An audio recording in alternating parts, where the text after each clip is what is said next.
Black Doctors Podcast. Hello and welcome back to the Black Doctors Podcast. I'm Steven, your host. This week, it is the last episode for the month of August. So I'm going to jump into some current events and talk about some topics, or a topic rather, in the field of medical ethics. I'm going to be talking about some of the medical ethics associated with artificial intelligence and machine learning. As usual, Twitter, or X, I guess the application formerly known as Twitter, is always an abundant wealth of topics for conversation. There's two things I want to talk about that have happened on Twitter or are making the rounds. One is going to affect your practice as a future physician or a current physician. It is an ongoing dispute with maintenance of certification and the American Board of Medical Specialties. It's gaining some traction on social media. So happy to see it, and it does spark a further conversation. The second is going to be another hot take by a cardiac surgeon. He's actually been featured on the podcast before, but this morning he actually fired off another hot tweet. The tweet states, "I hope this new wave of COVID cases are starting to spike across the country. I hope this new wave of COVID that is being slowly introduced does not lead to repeat OR shutdowns, decreased number of cases, and everything else we experienced back in 2020 through 2021. It will be the final blow to the training of an already poorly trained batch of residents." This is by a cardiac surgeon who practices in Boston. The final blow to the training of an already poorly trained batch of residents. So, as I've talked about on social media before, feel free to say whatever comes across your mind. We have freedom of speech. We're not free from the repercussions of the things that we say. So dissecting this tweet, this individual brings up a very important issue. During the COVID pandemic, there were limitations, there were stressors placed on graduate medical education. I experienced this firsthand. I was in the Navy. I had anesthesia residents, and we had to scramble to balance the safety of our residents, because there is some responsibility there, with maintaining their education and their training. And we worked very hard, as I'm sure a lot of programs did. I spent a lot of time developing a simulation curriculum with the help of one of my colleagues. And when our new residents started in the operating room, because our volume was down, a lot of their time was spent in the sim center with the high fidelity mannequin, going through some basic cases to, hopefully prevent as much skills attrition or that lack of opportunity and learning. This happened, in multiple specialties programs across the country. But, if you look around, you ask anybody that had residents during that, everybody got really good at treating COVID and understanding the physiology, the different mechanisms, and the pharmacology, some of which worked, some of it didn't, the different modes of ventilation, some of which worked and some of which didn't. And that was the focus of a year, 2 years of graduate medical education. And that was reflected, it affected the medical students that were in their third and fourth years that didn't have as much clinical experience. It affected interns who, again, all they knew was how to manage COVID. It affected anesthesia residents and surgery residents who had low case volumes because the operating rooms in a lot of facilities were closed down or at a reduced capacity. So it is a very real issue that this tweet brings up. But again, it's in the delivery, where in the latter half of the tweet says it will be the final blow to the training of an already poorly trained batch of residents. That's just, it can be phrased so much better. He posts a article in response that kind of talks about some of the training deficits that are seen in some residency programs. Again, because of matters that are outside of their control. And it was our job as faculty members to try to shore up some of those gaps in training. And we did the best we could with the tools that we had. So there's that. So once again, the tweet in general is not constructive. It doesn't help. It doesn't make people feel better. Realize that everything that you tweet, you go to work and now you're working with these residents or these nurses or whoever that you may have disparaged intentionally or unintentionally. You need to work with them, and nobody needs that kind of stress at work or to feel that uncomfortable. So just think about the things that you say. Think about, is this really helping? And does it need to be phrased this way?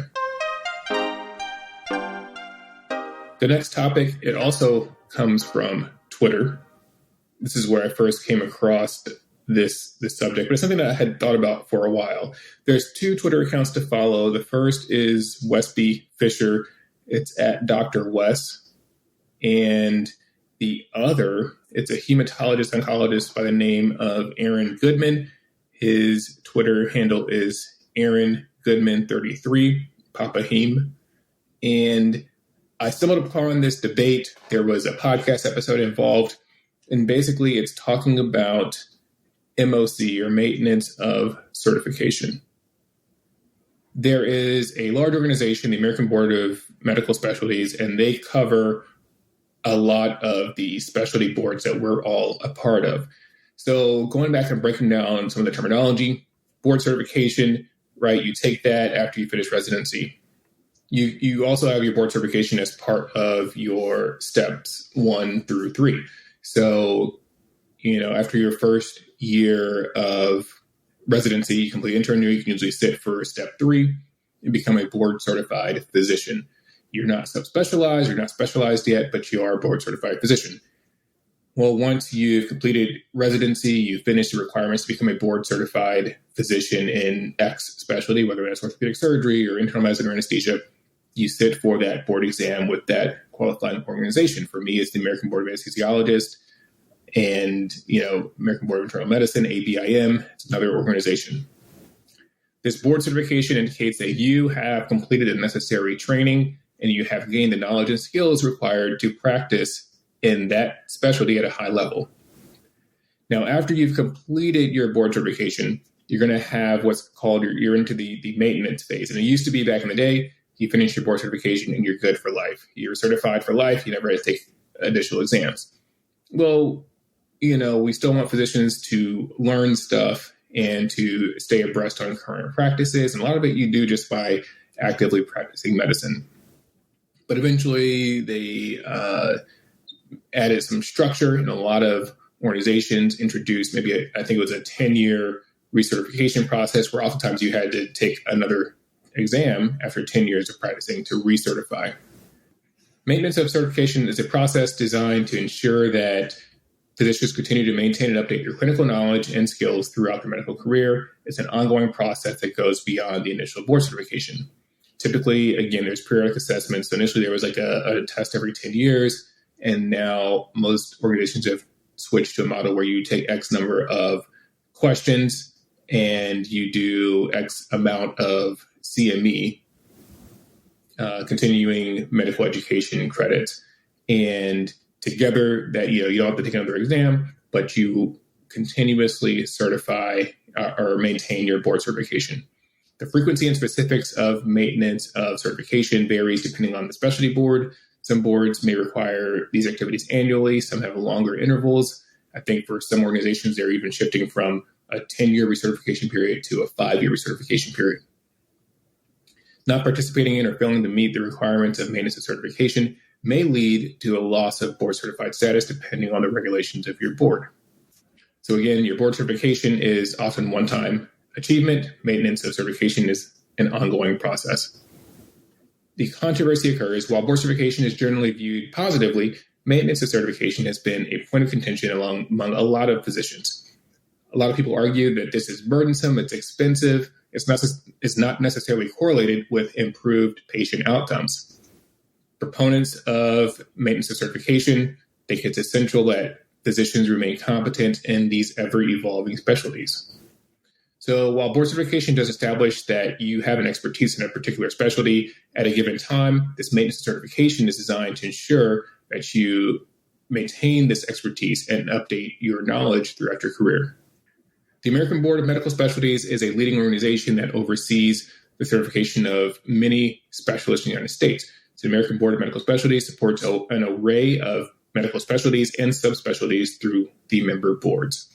So I'm going to read off a list, and most of these apply, right? Most of our specialties are under this board: allergy and immunology, anesthesiology, colorectal surgery, dermatology, emergency medicine, family medicine, internal medicine, neurosurgery, nuclear medicine, obstetrics and gynecology, ophthalmology, orthopedic surgery, otolaryngology, head and neck surgery, pathology, pediatrics, physical medicine and rehabilitation, plastic surgery, preventive medicine, psychiatry, neurology, radiology, surgery, American Board of Surgery, thoracic surgery, and urology.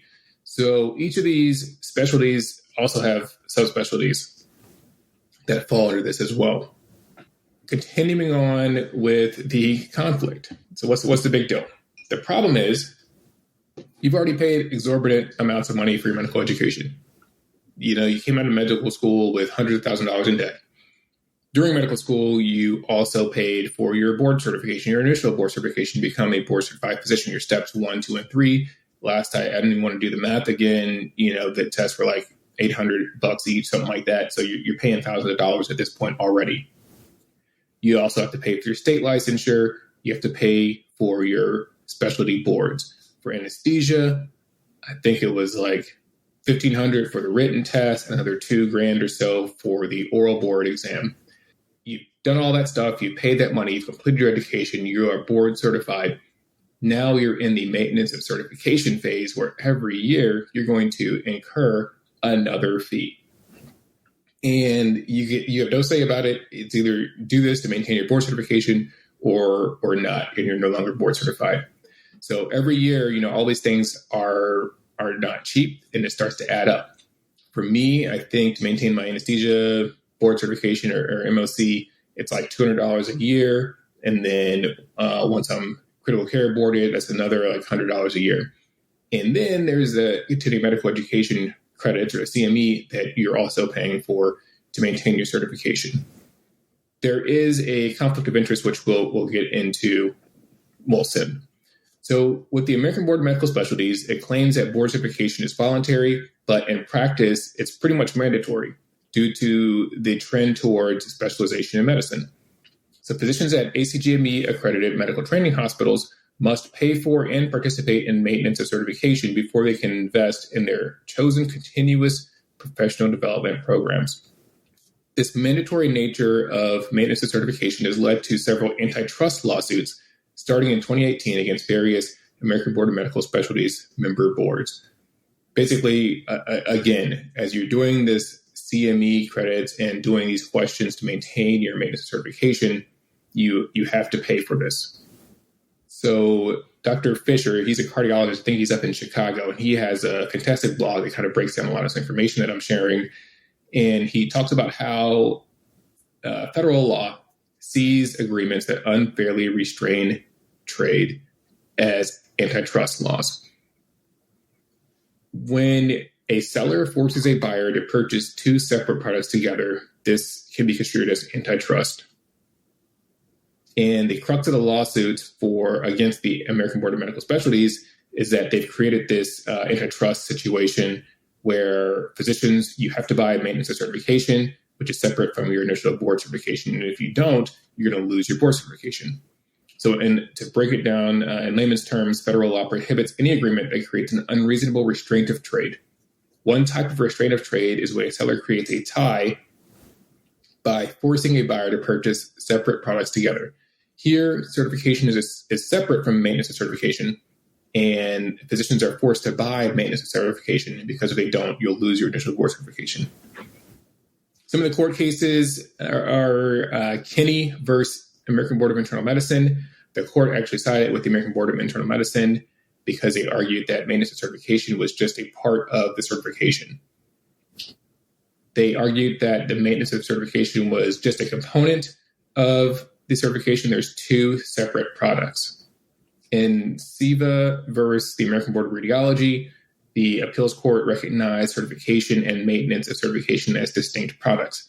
Still, they upheld this dismissal because they believed maintenance certification was not a substitute for other continuing professional development products. So again, these arguments are coming down to you don't technically have to pay for maintenance of certification. This is what the Board of Medical Specialties is saying, because you don't have to maintain that. However, we know that if you don't maintain it, you will likely lose your job depending on where you practice. In Lazarou versus the American Board of Psychiatry and Neurology, I guess this is still in the court system, but it's significant that the court has taken note of the findings from some previous court cases, and we'll see how this one works out. Maintenance of certification has likely had negative impacts overall on the U.S. healthcare system, and there's a large potential, depending on who you speak with and looking online and watching the conversation, the dialogue, that maintenance of certification is motivated by greed and financial reimbursements for the heads of these organizations, because they are profiting off of working physicians. They know we have to pay into the system to continue to practice and to make a living. Physicians feel undervalued. We feel compelled to purchase maintenance of certification, even though there's no concrete evidence that it's beneficial to patient safety or to patient care. In fact, if you think about all the time that you spend studying and the money you spend for these exams, for these questions, you're probably taking time away from providing patient care, taking time away from your family, all those things that contribute to burnout in medicine and worsened healthcare outcomes. Overall, what is the value that certification processes bring to the table? Are there any studies that show or demonstrate that there is better outcomes? It's more likely that this is just another facet of a corrupt healthcare system that's driven by monetary gains and political influence versus genuine patient care. This is going to come up, thankfully there's a lot of folks that are at a stage in their career, that we're just tired of this. I think the pandemic, kind of changed the mindset of a lot of physicians for, how much work we're doing. And it just changed that equation, the math on, just working for the systems that probably don't value us. And these maintenance of certifications is kind of death by 1,000 paper cuts. One of the big problems with these organizations is they hold all this power and they can change their minds at will, going from 10 years of certification down to 5 years. They're charging you $200 this year. They could just double their fees next year at their own whim. And you'll see, depending on where you are in your career, different ways. If you're in academic medicine or even if you're in private practice, you do want to be involved in some of the government of your medical specialty. It's better to be, at the table, right? If you're not at the table, then you're on the menu, some phrase to that effect. So it's important to be abreast of these concepts, these things that are going on behind closed doors. At some point in your career, you're going to be able to apply to some of these boards. Another thing that's probably closer, some things that I've gotten asked to do is, as part of your promotion, you get hit up by, or you get emailed from somebody saying, hey, can you help write board questions? Can you help us? Because you realize, just like with the publishing world, where you have commercial publishers, Elsevier and others, that, have you do all of this writing and publications and revisions and reviews, and then they're going to take your paper, you get a little bullet on your CV, and then they're going to sell that in their journals and make a ridiculous amount of money. The same way these American specialty boards are, you write some questions for their exam. You're not being financially compensated for that. You get a little bullet on your CV, but are you really, helping, or you are working for somebody else for free? So it's the healthcare system that continuously kind of takes and takes and takes. And right now people are starting to wake up. So this is very exciting. There is a petition. I'm not sure, how much this is going to help in the long run, but if you go to Aaron Goodman's Twitter, you'll be able to find a link to this petition that's just signing. I think they're up to like 19,000 signatures, and just trying to kind of at least get some attention, get some traction going to say, hey, this isn't right. We need to find a different solution to this maintenance of certification that we're all forced to take part in. Right now, it's a change.org petition to eliminate American Board of Internal Medicine's maintenance of certification requirement. So hopefully, start with one and then it gains traction. It's up to 18,971 signatures with the goal of 25,000. So definitely check out Aaron Goodman's Twitter and, toss your hat into the ring. I'm going to close out this week's episode by talking about some ethical concerns of artificial intelligence in medicine. If, unless you've been hiding under a rock somewhere, artificial intelligence is taking over. ChatGPT, that's what writes most of the show notes for these episodes. Such a fantastic tool. You've got programs like Dolly that can draw images based upon what you describe. I use a lot of this in, editing the podcast and generating content to discuss my podcast. Most of these show notes I'm talking about today were generated with ChatGPT. But as these artificial intelligence tools start to make their way into medicine, last time I was reading an article, I was working on a paper about this actually. I think over 300 uses have been applied or applied for with the FDA in terms of medical devices, with AI kind of infrastructure. So it's coming to a hospital near you. There's startups everywhere that are, trying to harness artificial intelligence and machine learning and get it into the patient care spectrum. So ethical questions are going to come up. And how do we harness this and protect patients, make sure we're doing the right thing for as many folks as we can? Earlier this year, so like spring of 2023, there's actually a partnership between Microsoft and Epic, the electronic healthcare record, and they are, going to be working together to kind of shape and form artificial intelligence and how it interfaces with the healthcare system. They're going to integrate generative artificial intelligence into online portals. They're going to assist physicians in addressing patient inquiries. So it's kind of one of the, two juggernaut companies coming together to work together with artificial intelligence, and in a way that very much affects the quality of care being delivered. In this space, we have, so many different parties, and it's like, how do you regulate this technology? How do you keep it safe? How do you keep it from hurting people? The White House Office of Science and Technology Policy and the National Institutes of Standards and Technology have both provided ethical guidelines for integrating artificial intelligence. They've written a blueprint for an artificial intelligence bill of rights, and they've written an artificial intelligence risk management framework. Their aim is to safeguard individuals from the challenges that are posed by the automated systems.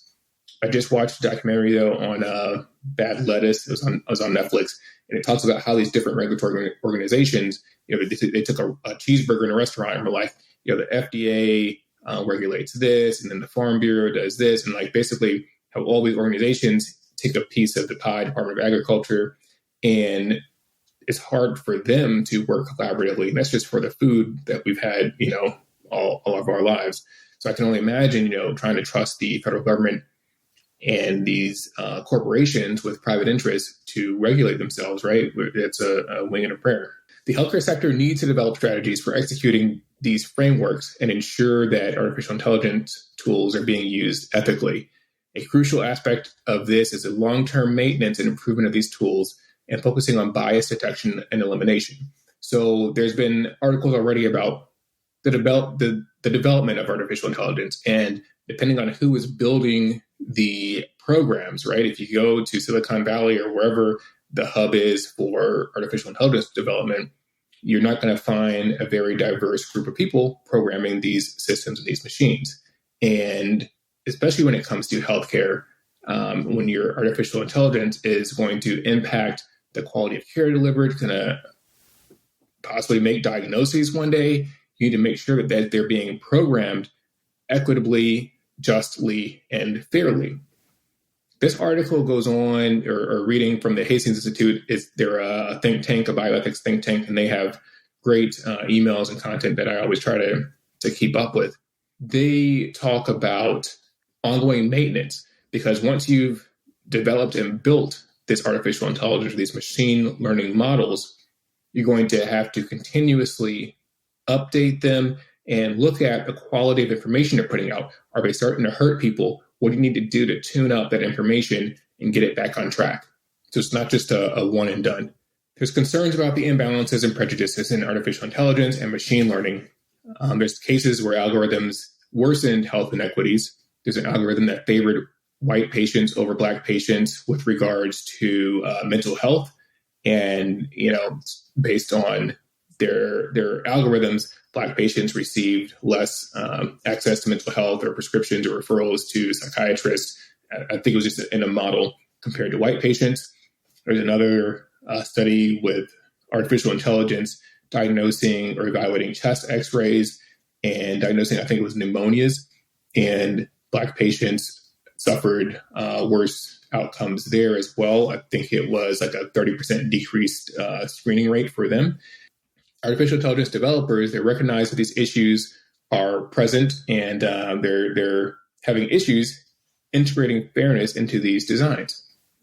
The emphasis is often on that initial deployment or development of these systems. We're not thinking about sustainability or adjustment. When you're bidding on government contracts, you really just need like that initial idea or model to work. And then you've got the contract. We can worry about the rest of the stuff later. But it's important to say, hey, we need to develop a method for continuous quality improvement in these systems. When you have an artificial intelligence model or you have big data and machine learning, that effectiveness of that system can change due to slight alterations in data or in context. There was another example of a sepsis prediction model, and it quickly became unreliable just because of a couple of different variables that changed. The reasons for these shifts can vary from technological changes to behavioral adjustments, and maybe you need to update the incentives of the algorithms. The current guidelines from the FDA don't address artificial intelligence model degradation over time or different settings comprehensively. The focus of the Food and Drug Administration on safety doesn't encompass the entire ethical and societal implications of artificial intelligence throughout its life cycle. This is, again, the point of this article by the Hastings Institute. We need to develop this infrastructure. So what do we need to look into in terms of opportunities to guide the development and the maintenance of these systems? We need to commit the resources. There should be an adequate allocation of the time and money required to maintain these artificial intelligence and machine learning systems. You need many different stakeholders from diverse backgrounds involved, from developers to ethicists, patients, clinicians.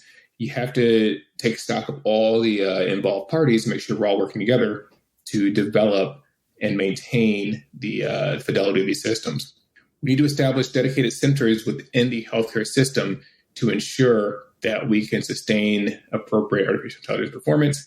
And then both technical and societal mechanisms need to be developed for when artificial intelligence goes off the rails, when it starts giving us bad data, bad outcomes. How do you identify that and then fix it?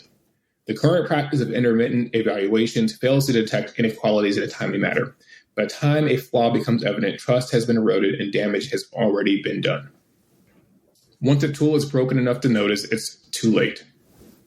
So while artificial intelligence and machine learning promise enhanced care, diagnostic capabilities, and hopefully patient outcomes, their potential can only be harnessed with robust maintenance and repair systems. As technological advancements surge, the need for supporting and improving existing systems becomes imperative to prevent perpetuating societal disparities and to uphold patients' rights and health.